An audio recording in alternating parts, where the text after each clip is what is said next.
पद रत्नाकर का पाठ, पद संख्या 557।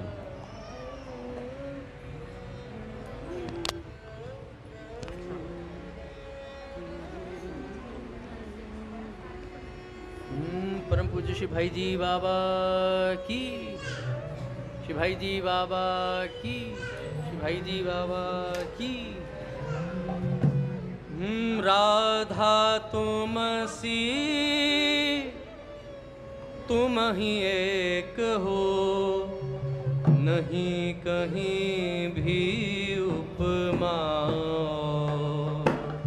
राधा तुम सी तुम ही एक हो, नहीं कहीं भी उपमा।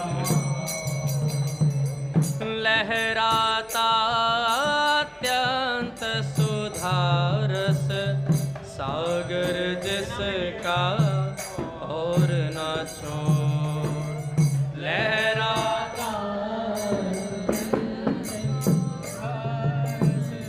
सागर जिसका और ना छोड़। मैं नित रहता डूबा उसमें, नहीं कभी ऊपर आता। मैं नित रहता डूबा उसमें, नहीं कभी ऊपर आता। कभी तुम्हारी ही इच्छा से हूँ लहरों में लहराता। कभी तुम्हारी इच्छा से लहराता। पर वे लहरें भी गाती है एक तुम्हारा रम्य महत्व। पर वे लहरें भी गाती हैं एक तुम्हारा रम्य। उनका सब सौंदर्य और माधुर तुम्हारा ही है स्वत।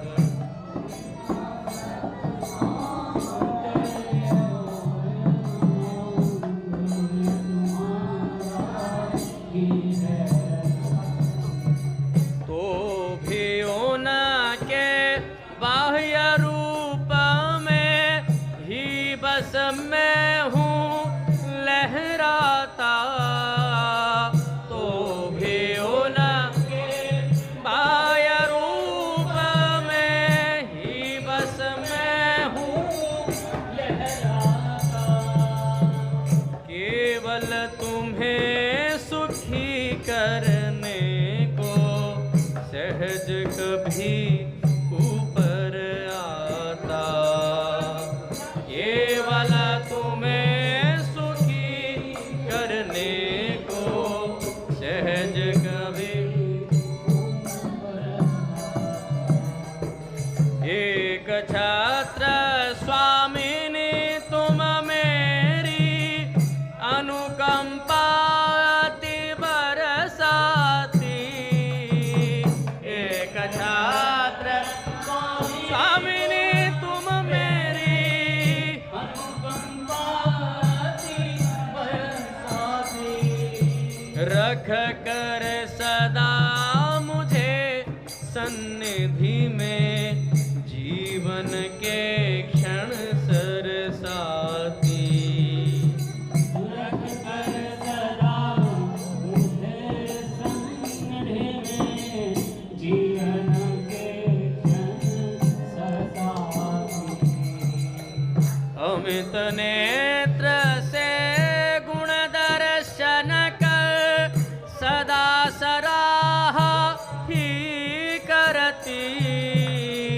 अमित नेत्र से गुण दर्शन कर सदा सराह ही करती। सदा बढ़ाती सुख अनुपम लास अमित उर में भरती, सदा बढ़ाती सुख अनुपम, लास अमित उर में भरती। सदा सदा मैं सदा तुम्हारा, नहीं कदा कोई भी अन्य। सदा सदा मैं सदा तुम्हारा, नहीं सदा कोई भी अन्य। कहीं जरा भी कर पाता अधिकार दास पर सदा अनन्य। कहीं जरा भी कर पाता अधिकार दास पर सदा। जैसे मुझे नचाओगी तुम, वैसे नित्य करूँगा नित्य। जैसे मुझे नचाओगे तुम, वैसे नित्य करूँगा नित्य। राधा राधा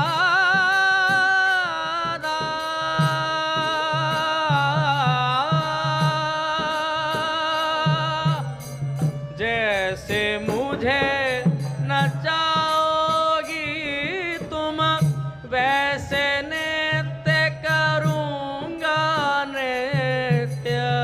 जैसे मुझे नचाओगे तुम, वैसे नित्य करूँगा नित्य। यही धर्म है सहज प्रकृति, यही एक स्वाभाविक कृत्य।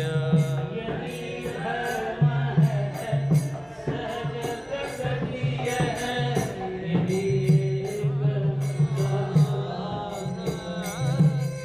राधा माधव राधा माधव राधा माधव राधा राधा माधव राधा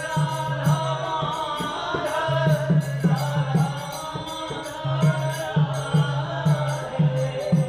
राधा माधव राधा माधव राधा राधा माधव राधा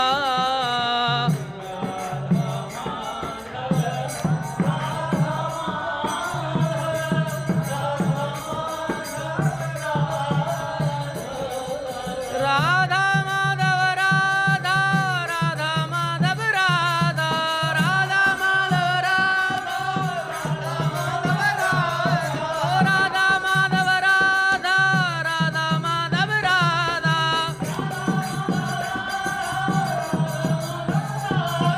राधा माधव राधा माधव राधा माधव राधा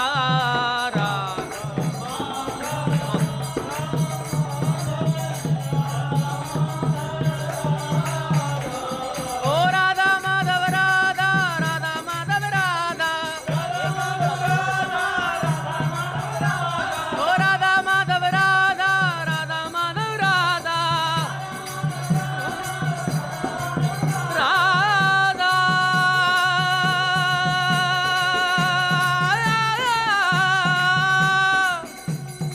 राधा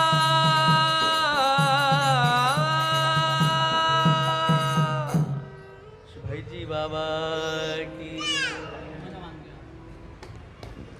बोले श्री भाई जी महाराज की जय।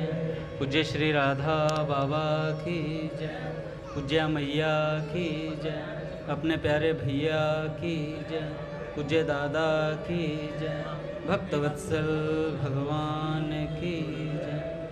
हरि बोल। बड़े सौभाग्य का क्षण है कि आज भी हमें सत्संग और कीर्तन का परम लाभ प्राप्त हो रहा है। पहले पूज्य बाबा का एक विचार, उसके बाद कुछ बाबूजी की सत्समरण।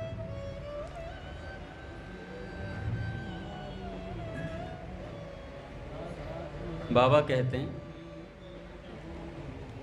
सच्चे संत के प्रति अपनी आसक्ति की धारा को मोड़ दें। सच्चे संत के प्रति अपनी आसक्ति की धारा को मोड़ दें।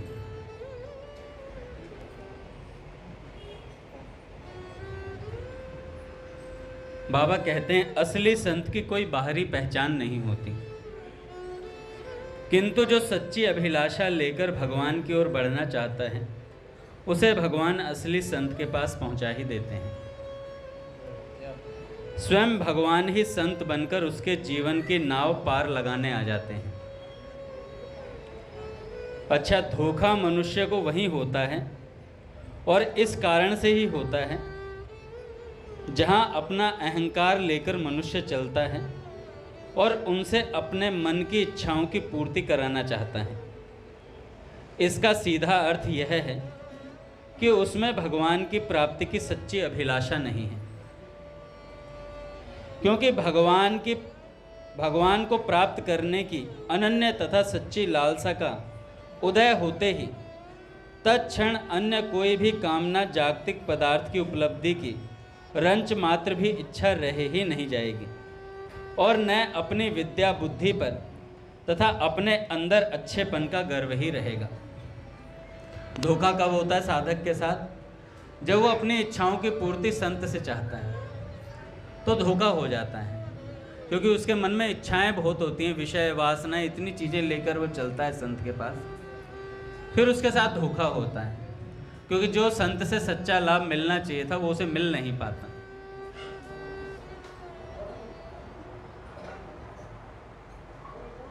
अभिमान तो लेकर चला ही नहीं जाता संत के पास, क्योंकि संत के पास अभिमान लेकर रहेंगे तो संत से लाभ नहीं ले पाएंगे। जहां ये दोनों चीजें हैं वहां भगवान तमाशा देखते हैं। मतलब जहां अहंकार है और इच्छा है, संत के पास रहते हुए भी अहंकार और इच्छा है। हरि बोल, कौन कौन रो रहा है?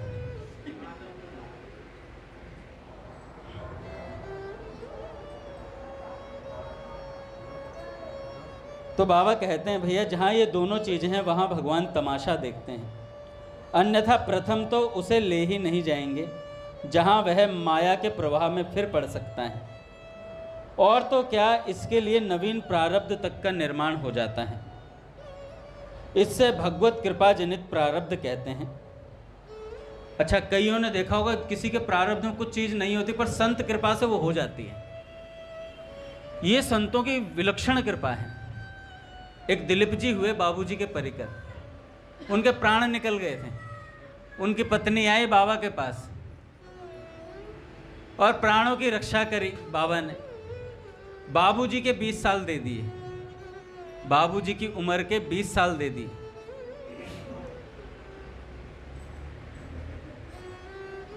तो 20 साल मिलने पर बाबा ने कहा कि देखो 20 साल तुम्हें बाबूजी की उम्र मिली, इसमें भजन करना, इसमें भजन करना। पर फिर भी जीवन में बहुत ऐसी घटनाएं घटती हैं, भजन नहीं हो पाता है। पूज्य दादा को प्रणाम।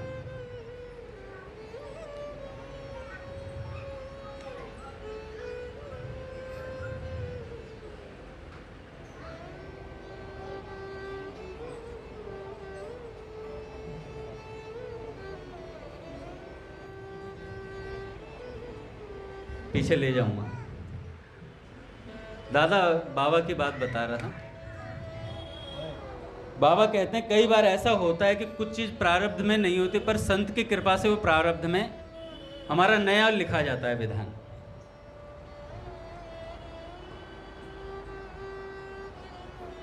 इसे भगवत कृपा जनित प्रारब्ध कहते हैं, और यह भगवत कृपा जनित प्रारब्ध बीच में ही कर्म जनित प्रारब्ध को स्थगित करके फलोन्मुख होकर असली संत के संपर्क में ला ही देता है, जहां उनसे कभी धोखा होगा ही नहीं। और यदि कोई बुरे प्रारब्धवश ऐसे संयोग में आ गया है तो उसकी अवश्य संत द्वारा रक्षा कर ली जाएगी। किंतु रक्षा उसी की करेंगे जिसमें भगवान की प्राप्ति की लालसा है और जो सच्ची सच्ची दीनता लेकर चला है और चल रहा है। ऐसा भी देखा जाता है कि असली संत के संपर्क में आने पर भी उनके निमित्त से तो नहीं, अन्य किसी कारण से साधक का पतन हो जाता है। ऐसा क्यों होता है? इसके 3-4 कारण हैं भैया। पहला यह है कि उस मनुष्य की भगवत प्राप्ति की लालसा वैसी ही है जैसे हम एक बाजार में गए और वहाँ चीज़ें खरीदने लगे। एक बढ़िया साड़ी खरीदी, दूसरी हाथी दांत की एक चीज़ खरीदी, फिर तीसरी, फिर चौथी। इस प्रकार 97 चीज़ें तो खरीद ली भोग विलास की। 97 चीज़ें तो बाजार से खरीदी भोग विलास की। 98, 99 और 100वीं वस्तु खरीदी, एक तुलसी माला और भजन की पोथी और भगवान का कोई चित्र। 100 भी मन में यह सोचकर कि हम संत से जुड़े हुए इसलिए खरीद लूँ बस, इसलिए खरीद लूँ बस। यदि यह 3 चीज़ें नहीं रखेंगे तो नक्कू बनेंगे। क्या कहेंगे वे लोग जो उन संत के पास रहते हैं? और जीवन में अपना उद्धार कर लेना भी तो आवश्यक चीज़ है ही। इस दृष्टि में भी 100 में से 3 चीज़ें अपने पास जरूरी हैं। बाजार में गए, 97 चीज़ें खरीद ली भोग विलास की और 3 चीज़ें खरीदी, माला, पोथी और भगवान का चित्र। क्यों खरीद लिया? कि भैया के पास रहते हैं, लोग क्या कहेंगे। लालसा नहीं है भजन करने की, बस इस मारे रुक गए हैं कि लोग क्या कहेंगे। तो 3 चीज़ें खरीद ली बस। और जीवन में अपना उद्धार कर लेना भी तो आवश्यक है, ये सुन रखा है, ये हमने सुन रखा है। इस दृष्टि में 100 में से 3 चीज़ें तो अपने पास जरूरी है ही। ठीक उसी प्रकार संत के, असली संत के पास रहकर भी हमारे मन में भगवत प्राप्ति की लालसा इसी औसत की है। मतलब 100 में से 97% संसार चाहते हैं और 3% में आप भगवान को लगा लो। दूसरा कारण है मनमानी करने की वृत्ति। ये बहुत बुरी चीज़ है। ये जो मनमानी है ना, ये तोड़ देती है साधक को। किसी से कहो शेविंग करवा लो, अरे दाढ़ी के बाल से भगवान हमारी भक्ति रोक देंगे क्या? दाढ़ी के बाल से तो नहीं रुकेगी भक्ति, पर गुरु की अवज्ञा से रुक जाएगी। बात दाढ़ी के बाल की है ही नहीं। तुम चाहे यहाँ पे दाढ़ी का चोटा बना लो नीचे तक, कोई फर्क नहीं पड़ता भगवान को। भगवान उससे मतलब रखते ही नहीं है। मतलब तो गुरुजन से है। गुरु की आज्ञा कितनी मानी गई है, उसके बाद आप कुछ भी करो। भगवान इतने छोटे हैं क्या जो दाढ़ी से, बाल से रुक जाएंगे? भगवान नहीं रुकेंगे, तू रुकेगा। आज दादा कह रहे थे, मैं दादा से बोला, मैं 8 बजे, दादा ने क्या बोला था दादा आपने? हैं? मैं राधिका को ट्यूशन से लेने जाता हूँ तो मैं 8 बजे आ पाऊँगा। तो दादा ने बोला कि भाई मर्जी है अपनी, जब मर्जी आओ, भगवान थोड़ी ना ऑल्टर से कहीं भागे जा रहे हैं। मैं कहा दादा भगवान तो भगे नहीं जा रहे, पर नुकसान मेरा हो रहा है। तो हमारा नुकसान हमारा हो रहा है, गुरुजी का नहीं हो रहा है। गुरुजी तो भरे पड़े हैं, गुरुजी का नहीं हो रहा है नुकसान। नुकसान हमारा हो रहा है कि हम मंदिर नहीं आ पा रहे हैं, दाढ़ी नहीं बना पा रहे हैं, सेवा टाइम पे नहीं दे पा रहे हैं। जो भी कारण, सबकी कुछ ना कुछ कमियां रहती हैं। हमारे अंदर भी, सबके अंदर कुछ ना कुछ कमी है ही। उस कमी पर दृष्टि रखकर उसे सुधारने का प्रयास करना चाहिए। कई बार तो मैं परिकर उसमें भगवत सेवा में मैसेज देखता हूँ, पिछले 6-7 साल से कोई गलती हो जाती है ना, एक ही बंदा यही मैसेज डाल देता है, आगे से ध्यान रखूँगा। एक भक्त ने डाल दिया, आगे कौन सा वाला आगे आने वाला है। ऐसा कौन सा दिन आएगा जब वो मुहूर्त होगा, जब से नहीं होगी ये बात। तो ऐसा होता रहता है, बड़े बड़े शहरों में छोटी छोटी बातें चलती रहती हैं। तो हमारी भगवत प्राप्ति नहीं रुकेगी, पर गुरु अपराध बन जाते हैं। अच्छा, कई बार क्या होता है, मान लो रघुनाथ जी और रामकृष्ण प्रभु लड़ रहे हैं आपस में, दो भक्त हैं, लड़ते नहीं है क्योंकि रामकृष्ण प्रभु रघुनाथ जी का हृदय है। कुछ बात हो गई, कुछ वाद विवाद हो गया, तो तीसरा बंदा क्या राय देता है, अरे रघुनाथ जी हैं ही ऐसे, रघुनाथ जी हैं ही ऐसे, रामकृष्ण वो खुद ऐसा है। भाई गुरुजनों के आपस की बात है, हमें अपनी राय नहीं देनी चाहिए। गुरुजन आपस में लड़ लेंगे, आपस में प्यार भी कर लेंगे। जब हम उनके प्यार के साक्षी नहीं हो तो उनकी झगड़े के साक्षी क्यों बनते हैं? उनके आपस की बात है। एक बार बाबूजी बाबा में झगड़ा हो गया वाटिका में, और लोगों ने सोचा आज तो हद हो गई, आप तो लग रहा है बाबा ने कह दिया मैं वाटिका छोड़ के जा रहा हूं।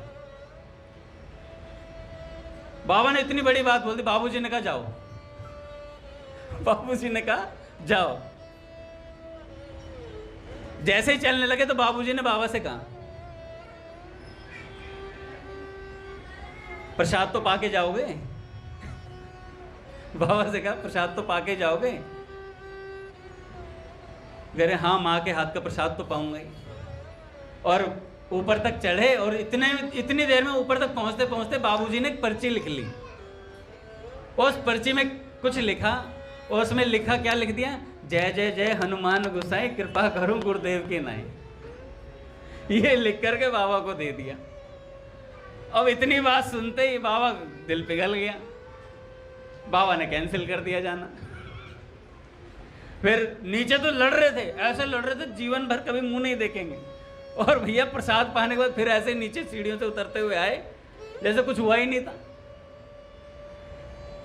तो महापुरुषों की कलह चलती रहती है आपस में। हमें बड़ा अच्छा लगता है बिंदु जी महाराज का जीवन, कितने सुंदर सुंदर पद लिखे। महापुरुषों के जीवन की जीवनी में ना कुछ बातें लिखी नहीं जाती हैं, सब अच्छा अच्छा लिखा जाता है।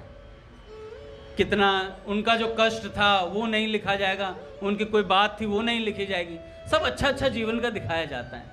ऐसे भी चीज़ें होती हैं कि जो महापुरुष ने झेली और वो लिखी नहीं गई। जैसे अपने बिंदु जी महाराज के जो पिताजी थे, कितना पीटते थे बिंदु जी महाराज को, बहुत पीटते थे, और उनकी माँ उनकी कमर सहलाती थी। संस्था में जिसमें बिंदु जी महाराज थे, उस संस्था में इतनी कलह थी, इतने परेशान थे बिंदु जी महाराज, बहुत परेशान थे। इनका चरित्र कहीं मिलता नहीं है, पूज्य भैया कभी बताएंगे तो और सुनेंगे डिटेल में। थोड़ा मोड़ा हमने निकट रहने वालों से ही सुना है, प्रहलाद जी वगैरह इन सब से। हमें पूरी बात तो तब पता चलती है जब 3 महीने पुरानी हो जाती है। कोई बात नहीं, पता चल रही, ये बहुत बड़ी कृपा है। नहीं तो लोगों को ये भी पता नहीं चलता है कि जीवन जिया कैसे जाता है संतों के साथ। तो भैया मनमानी करने की प्रवृत्ति, संत की आज्ञाओं का पूरा पूरा निरादर करना। तीसरा कारण है उनसे भी कपट करने लगना और संत को ठगने की चाह रखना। संत को ठगने की चाह रखना, और चाह तो रखना पर उसे वृत्ति बना लेना। संत के स्वभाव का फायदा उठाना, संत से जुड़े रहेंगे, संत कल्याण तो करेंगे, पर यह कहीं ना कहीं आपके साधना में विघ्न है कि संत की वृत्ति का आप लाभ ले रहे हैं बार बार, और अपनी वृत्ति बहुत बेकार बना ली कि संत से कोई पैसे का लाभ ले रहा है, कोई किसी चीज का लाभ ले रहा है, सब चीजें चलती रहती हैं। तो भैया संतों को ठगने की वृत्ति बना लेना। 7923 किसी की स्कूटी है भैया, नीचे से हटा लें। यदि ये तीनों कारण हमारे अंदर हमारे लिए बिल्कुल ही लागू नहीं पड़ते, तो किसी भी असली संत के संपर्क में जाने के अनंतर अन्य किसी निमित्त से हमारा पतन नहीं होगा। इन 3 बातों का खास ख्याल रखना है। अच्छा, इस पर प्रश्न हो सकता है कि फिर क्या किया जाए। देखो, सत्संग तो हम रोज सुनते हैं, कथा भी मैं रोज सुना देता हूँ, कभी कभी सिद्धांत की बातें अवश्य सुननी चाहिए।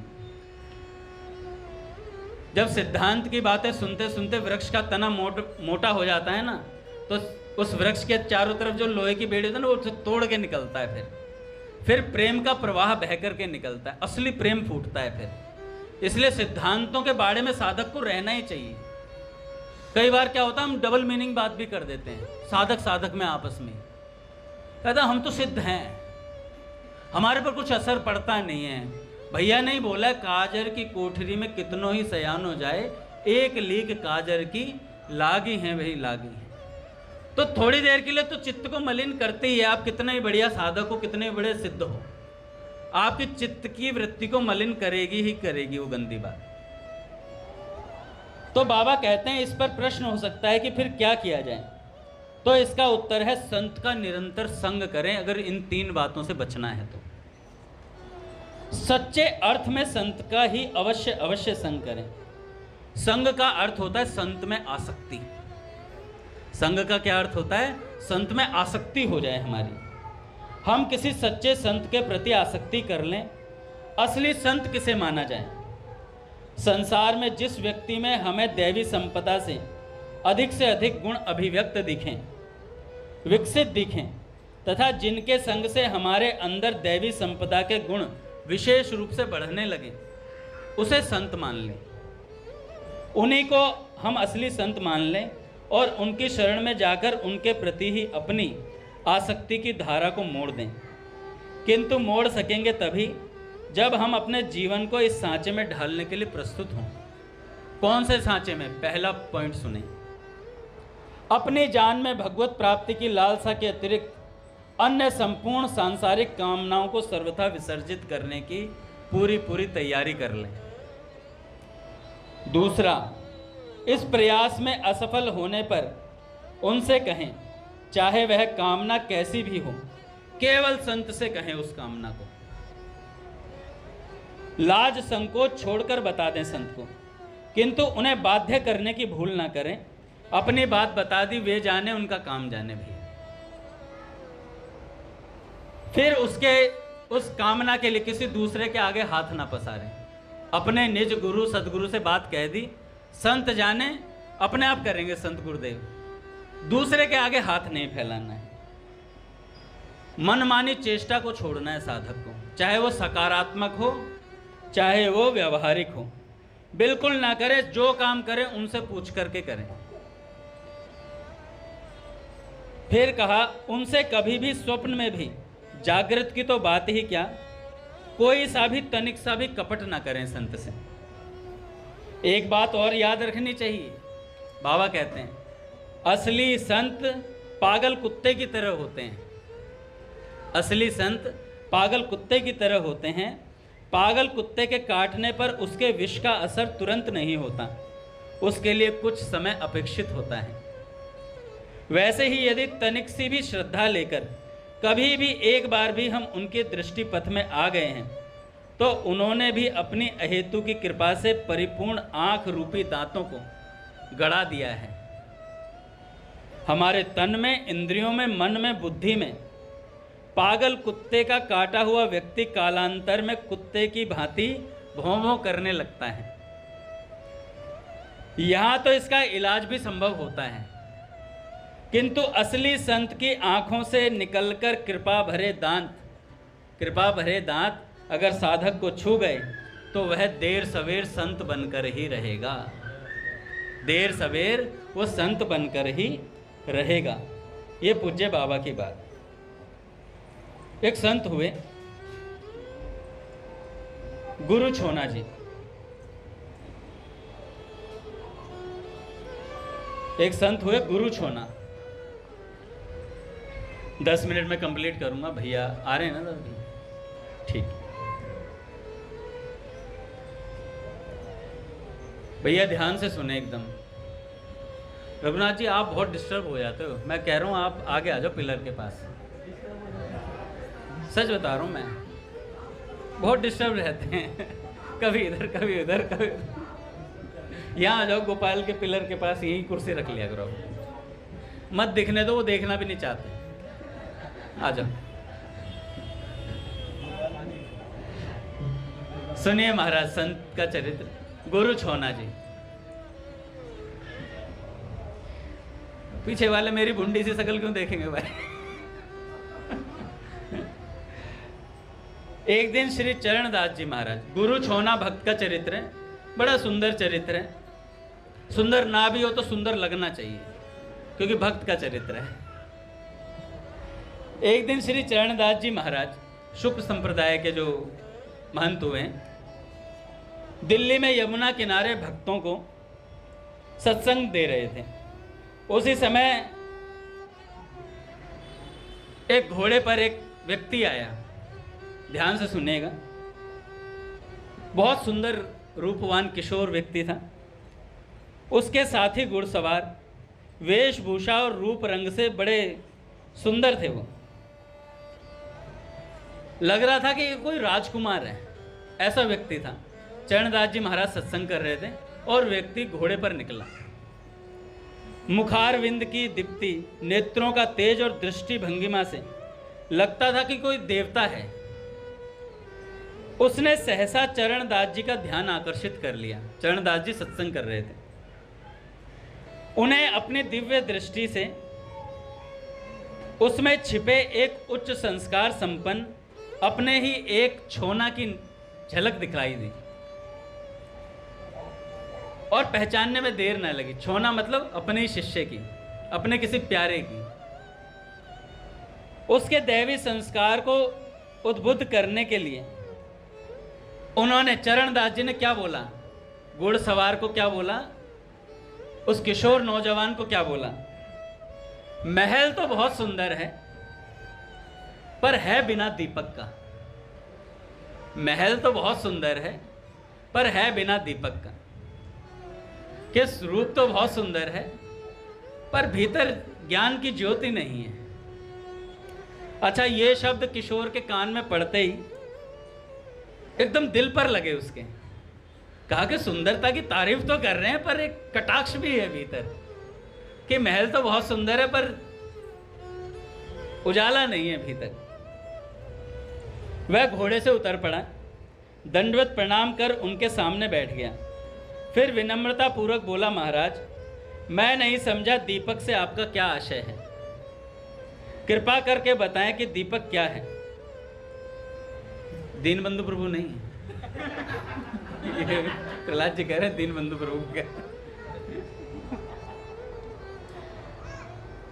तो दीपक का क्या महत्व है? तो चरणदास जी ने कहा, वत्स दीपक है हरिनाम। दीपक है हरिनाम। सुंदर शरीर हो, श्रेष्ठ कुल हो और अच्छे आचरण हो, पर यदि नाम न हो तो वह सब बेकार है। यज्ञ योग तीर्थ व्रत सब नाम के बिना निष्फल हैं। नाम ही चारों वेदों का सार है। नाम ही पाप राशि और अज्ञान तिमिर का नाश कर हृदय में दिव्य प्रकाश का संचार करने की सामर्थ्य रखता है। ऐसा चरणदास जी ने बोला। आगे कहा कि आदि पुराण में भगवान ने अर्जुन से भी कहा है, हे अर्जुन, जो मेरे नाम और कर्मों का गान करते हैं उन्हें मैं बारंबार नमस्कार करता हूं, नमस्कार करता हूं, नमस्कार करता हूं। सब तरह की वासनाओं से लिप्त और काम क्रोध में फंसा हुआ मनुष्य भी यदि नाम ले तो सब पापों से मुक्त हो जाता है। काम क्रोध आदि वासनाओं में फंसा हुआ मनुष्य भी भगवान का नाम ले तो वो मुक्त हो जाता है। नाम और नामी भगवान में भेद नहीं है।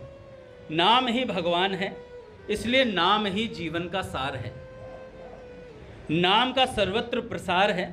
नाम जड़ चेतन पदार्थों और चराचर सभी जीवों में व्याप्त है।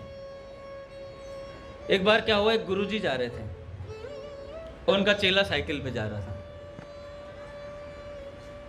नहीं, चेला साइकिल पे जा रहा था, वो संत थे, कोई भक्त था। तो सामने से एक ट्रक वाला आया,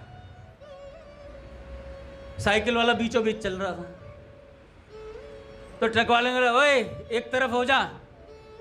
और महाराज उसने सोचा कि मैं साधक हूं और अभी भी संसार में भी हूं और भगवान में भी हूं। कितनी अच्छी बात बोली है ट्रक वाले ने, एक तरफ हो जा। तत्काल जीवन परिवर्तित हो गया उसका। उसने कहा भगवान को ही पाना है। कभी कभार क्या होता है, संतों के वाक्य ऐसे लगते हैं हृदय पर कि जीवन बदल जाता है। इसीलिए नित्य सत्संग सुनना चाहिए कि ना जाने कौन सी बात हृदय पर लग जाए और हमारा जीवन परिवर्तित हो जाए। ऐसे एक बार एक चेला और था दादा, वो क्या हुआ, कुल्फी बेचा करता था, कुल्फी बेचा करता था।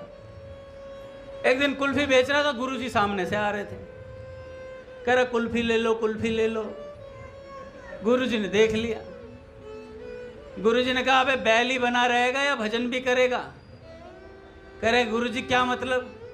कह रहे जब देखो कुल्फी बेचता रहता है, भजन भी कर ले, पूरी जिंदगी कमाता ही रहेगा, भजन में भी ध्यान दे ले। उन्होंने कहा गुरुजी क्या करूं?